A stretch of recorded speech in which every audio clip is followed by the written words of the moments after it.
आज तुमच्या प्रचाराचा या ठिकाणी प्रचार सुरू झालेला आहे. कसा आनंद व्यक्त करता, काय सांगाल? आनंद व्यक्त करतो म्हणजे आज सर्व आपली लोक जी मी 15-20 वर्षापासून इथे नगरसेवक होतो, ह्या वार्डातलं समजा 5 वर्ष अगोदर होतं मी चैना काजूपाड्याला होतो, पण इथं जे मी काम करून गेलेलो आहे त्या लोकांचा प्रतिसाद चांगला आहे. दादा, तुमच्यावरती आक्षेप केला जातोय की 20 वर्षापासून नगरसेवक होते परंतु आदिवासी पाड्यांचा विकास केलेला नाही असं बोललं जाते. तुमचं काय मत आहे? आदिवासी पाड्यामध्ये प्रत्येक जागेवरती मी काम केलेलं आहे. आता बोलणारे असेच बोलतील का काम केले असतील. रस्त्याची पाण्याची सर्व व्यवस्था केलेली आहे. इकडल्या लोकांनी बोलावं का नाही केलेले, आणि सुरुवात होती तेव्हा कामाची सुरुवात होती इकडे, त्याच्यामुळे काही अभावी राहिलेली कामं. आता नागरिकांना काय अपील करू इच्छिता? आता आपण या वेळेला कामं करू शकतो, म्हणजे व्यवस्थित कामं करणार. आता सरनाईक साहेब आपल्या पाठीशी आहेत, त्याच्यामुळे आपण व्यवस्थित कामं करणार सर्व. तुम्ही जनतेसमोर आलेले आहे, काय जनतेला अपील कराल? जनतेला हेच अपील करेल की यावेळी तुम्ही नवीन चेहऱ्याला संधी द्या आणि बघा विकास आम्ही जे पद्धतीने करतोय. 2023 पासून सरनाईक साहब के माध्यम से जितनी निधि हमने वार्ड 14 में लाई है और जो विकास की तेज़ी हमने पकड़ी है, उसी तरह से हमें अभी लोगों से घर घर जा रहे हैं, लोगों से उसी बेसिस पर हम मत मांग रहे हैं और इस बार हमें पक्का विश्वास है कि शिवसेना जीत कर रहेगी. तुम्ही बोला. यांना बोलू दे 1 मिनिट, मग नंतर तुम्ही बोला. ताई, काय नगरसेवकीचं इलेक्शन लढण्यासाठी तुम्ही आलेले आहे, जनता तुमच्यासोबत मोठ्या प्रमाणात आहे? खूप मोठ्या प्रमाणात आहे आणि याचा मला खूप आनंद होतोय आणि इकडच्या रहिवाशांनी पण मला खूप साथ दिली आहे. सगळ्यांनी भरघोस म्हणजे छान कामं केलेले त्यांनी, म्हणूनच त्यांच्या विश्वासावर मी उभी राहिली आहे. तुम्हाला काय विश्वास वाटतो की यावेळेस तुमचा विजय पक्का आहे? पक्काच आहे विजय माझ्या मुलग्याचा. म्हणून खुशी व्यक्त करते की मी नगरसेवका बनले म्हणजेच माझा मुलगा बनला, असं त्यांचं मत आहे. काय सांगाल? नक्कीच. आता तुम्ही बघू शकता की गेले अनेक वर्षापासून इथे भाजपाची सत्ता होती आणि भाजपाच्या सत्तेचे जे भ्रष्ट नगरसेवक होते त्यांची आपण जिथे प्रभागात प्रत्येक ठिकाणी जातोय तर तिथे एकही असं ठिकाण नाही जिथे समस्या नाही. जर 12 वर्ष जर सत्ता यांची होती, 12 वर्ष नगरसेवक जर यांचे होते तर समस्या काय आहेत? अहो, तुम्ही 4 वर्ष फक्त आम्हाला संधी देऊन बघा, एक वेळ संधी देऊन बघा, एकही समस्या प्रभागात ठेवणार नाही ही आश्वासन नाही, आम्ही वचन देतो. आणि मला हे वाटते की जर हे लोक 12 वर्ष काही करू नाही शकत तर पुढचे काही 12 वर्ष काय करू शकतात?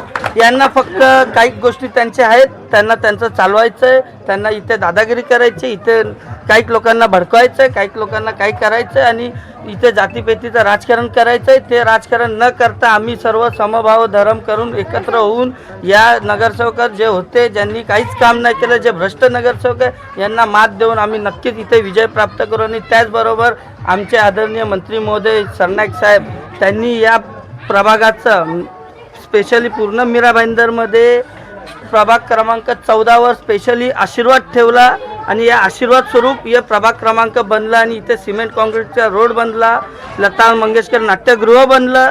आणि त्याच व्यतिरिक्त काहीच जनताला गुमराह करतात, पण त्याच बेसिसवर सरनाईक साहेबांनी इथे आपलं राशन कार्ड दाखवून स्वतःच्या आईच्या नाव इंद्राबाई बाबूराव सरनाईकच्या नावाने हॉस्पिटल ओपन केलं. असा कोणता आमदार आहे ज्यांनी स्वतःच्या कार्यक्षेत्रामध्ये स्वतःच्या प्रभागामध्ये असं हॉस्पिटल निर्माण केलं? आपली इकडची जनता आहे जे सर्व जाऊन त्या हॉस्पिटलचा लाभ घेतात आणि अनेक पेशंट तिथे जात आहेत. त्याचबरोबर इथे इंटरनॅशनल लेवलचं स्विमिंग तलाव बनवलं आहे. हे कोणाच्या विचारात देखील नाही येणार, ते विचार देखील आलेत.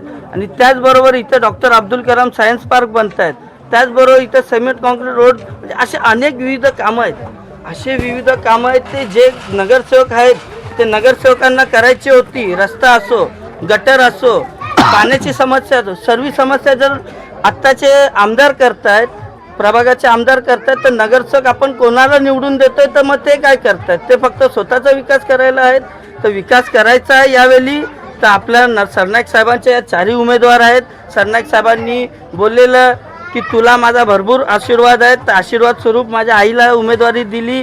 त्याचबरोबर ज्योती बाबासाहेब बंडे यांना आशीर्वाद दिला, रवींद्र माली साहेबांना आशीर्वाद दिला. आपले रामभवन शर्मा यांचे पुत्र युवराज शर्मा साहेबांना आशीर्वाद दिला. असे आपले चारही भक्कम उमेदवार आहेत. त्यांना आपले जनतेला काय अपील करू इच्छिता? जनताला एवढंच अपील करू इच्छितो की या भ्रष्ट नगरसेवक आणि जे नगरसेवक आपल्याला गुमराह करतायत, ऐसानी वैसानी ये नाही हो नाही, ते फक्त आता तुमच्या दाराशी येत आहेत. पुढचे 12 वर्ष कुठे होते तुम्ही जनता त्याला प्रश्न विचारा. ये जब गटर का काम हो रहा था, टूट रहा था, तब तुम नहीं आए. ये मेरा घर ये हो रहा था, तब तुम नहीं आए. सब चीज़ें हो रही थी, तब तुम नहीं आए. अब इलेक्शन आए तो हर गली में हमको दिख रहे घूमते हुए, हमको दो हमको दो हमको दो. क्यों दे? जनता ये सवाल उनको पूछे. और जनता प्लीज़ आपसे निवेदन है, मैं बोली जनता आप इस 4 उम्मीदवार को सरनाईक साहब पे भरोसा रखिए और पूरे शिवसेना के पैनल को विजय करिए.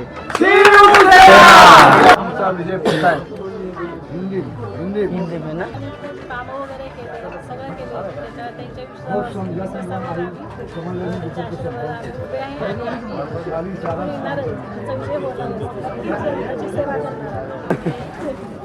काय सांगाल?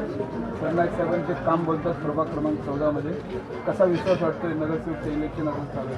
आताच आमचे सहकारी शाखा प्रमुख राहुल पाटील यांनी सांगितले की गेल्या 2.5 ते 3 वर्षाच्या प्रशासकीय काळामध्ये जो मीरा भाईंदरचा चेहरा मोहरा बदलण्याचं काम आदरणीय मंत्री महोदय यांच्या माध्यमातून झालं. आज त्याचंच क्रेडिट घेण्यासाठी गेल्या 2.5 वर्षापासून जे घरामध्ये बसलेले नगरसेवक मतदान मागण्यासाठी आज दारोदारी भटकत आहेत आणि लोक त्यांना प्रश्न विचारत आहेत की तुम्ही कुठं होते 2.5 वर्ष, कुठे होते 5 वर्ष. आज सर्वात महत्त्वाचं पद महापौर पद आपल्या विभागाला मिळूनसुद्धा आज सांगायसारखं एकही काम आपल्या प्रभागामध्ये कोणीही भाजपच्या नगरसेवकामार्फत झालेलं नाही. आणि आज सरनाईक साहेबांची मोठी एक लांब लचक यादी आपल्यासमोर आहे आणि त्यांचं सांगायसारखं एकही काम नाही.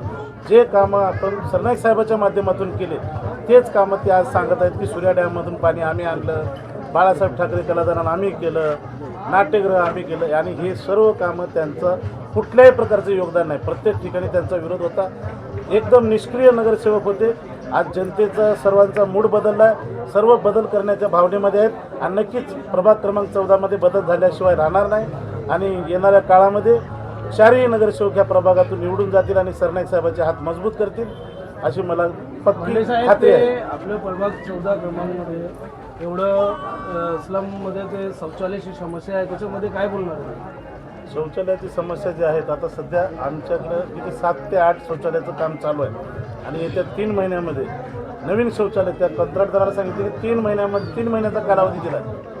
3 महिन्याच्या आतमध्ये त्या शौचालयाचं उद्घाटन लोकार्पण होणार आहे आणि त्याचे काम तेजीत चालू आहे. ते सुद्धा फक्त प्रताप सरनाईक साहेबांच्या विशेष निधीतून आणि त्याच्या विशेष प्रयत्नातून केलं जातं.